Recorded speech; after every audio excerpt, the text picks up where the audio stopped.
যে অক্টোবর মাসে পুরনো বাস মালিকদের সাথে বসা হয়েছে।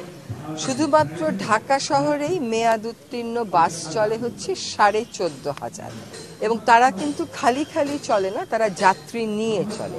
তার এই 14,500 বাসের বিকল্প পরিবহন আপনাকে দিতে হবে। সেই বাস মালিকদেরকে বলে দেয়া হয়েছে যে 6 মাসের মধ্যে আপনাদের ঢাকা শহর থেকে উঠে যেতে হবে, এবং তারা সেই প্রস্তাবে রাজি হয়েছেন। এবং এখন তাদেরকে বলা হচ্ছে যে আপনারা একটা কর্ম পরিকল্পনা দেন, আপনারা আপনাদের বাসগুলোর পরিবর্তে কি ধরনের বাস চালাবেন।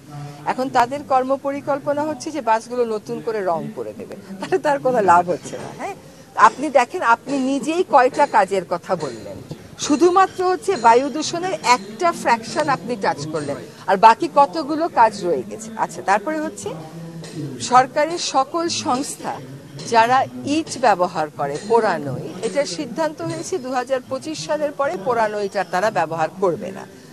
এইটুকুন সময় আপনাকে দিতে হবে।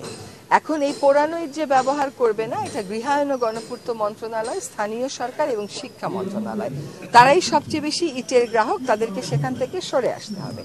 এই সিদ্ধান্ত নেওয়া হয়েছে। বায়ু দূষণ ব্যবস্থাপনা কর্মপরিকল্পনা চূড়ান্ত করে গেজেট করে 2টা মিটিং করা হয়েছে। গতকাল একটা টাস্কফোর্স করে দেওয়া হয়েছে, যারা জনদুর্ভোগ কমাতে যে কাজগুলো দেশের ভিতরে, ঢাকার ভিতরে করা সম্ভব সেটা করবে।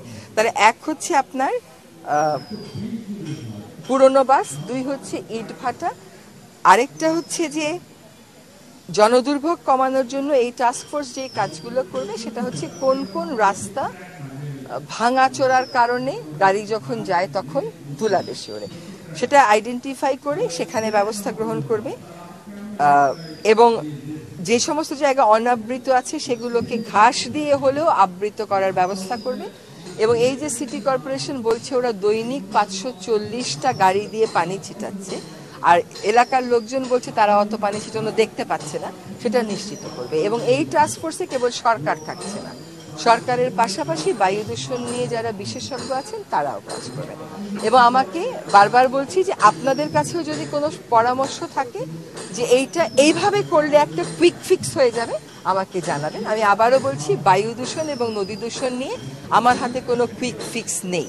যেহেতু কোনো কুইক ফিক্স নেই, আমরা জনগণকেও অ্যালার্ট দিচ্ছি। এই অ্যালার্টের সিস্টেমটাও ছিল না, কিন্তু আপনি ব্যাংককে যাবেন, দিল্লিতে যাবেন, সবখানে একটা অ্যালার্ট দিয়ে দেয় যে মানুষ যেন একটু মাস্ক পরে চলাফেরা করে।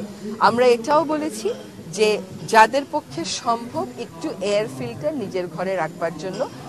অ্যাজ আই সেড, যে আমরা রাজনীতি করতে তো এখানে আসিনি যে আমরা বলবো উন্নতি হচ্ছে, উন্নতি হয়ে যাবে 1-1.5 বছরের মধ্যে।